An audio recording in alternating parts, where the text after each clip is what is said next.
अरे लक्ष्मी, मम्मी बता रही थी कि तुमने बुटीक खोला है और तुमने मुझे बताया भी नहीं। पहले तुम मुझसे हर छोटी बड़ी बात शेयर करती थी, मुझसे परमिशन लेती थी। अब तुम्हें क्या हो गया? पूछने की जरूरत नहीं लगी?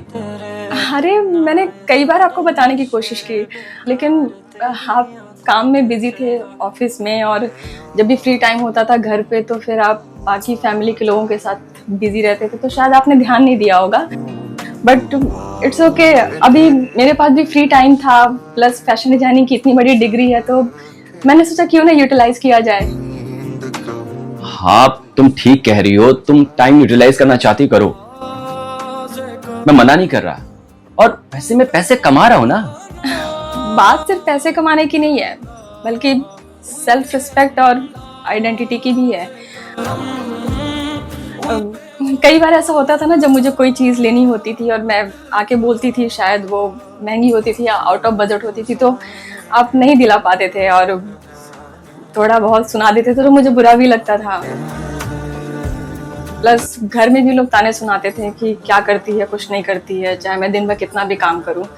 तो फिर बस वही मैंने सोचा कि क्यों ना मेरे इस टाइम को प्रोडक्टिव बनाया जाए और मैं सेल्फ इंडिपेंडेंट बन सकूं।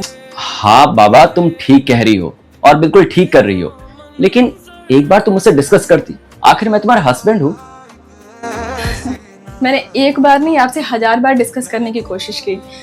इवन कई बार आपके सामने जब भी बिजनेस आइडियाज लेके आती थी ना, तो आप हमेशा मेरी खिल्ली उड़ाते थे बोल के कि क्यों मैं फालतू का टाइम वेस्ट कर रही हूँ, पैसे वेस्ट कर रही हूँ, या फिर अंडरस्टिमेट करते थे कि तेरे बस की बात नहीं है, या फिर कभी कभी तो मेरी बातों को एकदम ही अनसुना कर देते थे और अपने काम में लगे रहते थे। आपका सपोर्ट नहीं था, लेकिन मेरे मम्मी पापा और मेरे दोस्तों ने सपोर्ट किया, और आज मैंने ये बुटीक खोला है और लोगों का इतना अच्छा रिस्पॉन्स देख के somewhere I am feeling so happy and satisfied. तो मुझे अच्छा लग रहा है अभी। आई होप कि बाकी आप भी किसी दिन ये बात समझ जाएं और मुझे सपोर्ट करें। दिल भी गया